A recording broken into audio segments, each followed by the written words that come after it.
аларда эмне камтылганын ишенимдүү айта алышпайт.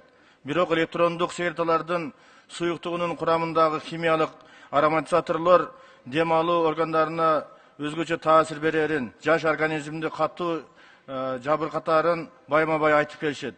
Андыктан аталган маселеге кайдыгер карабай чара көрүшүбүз керек.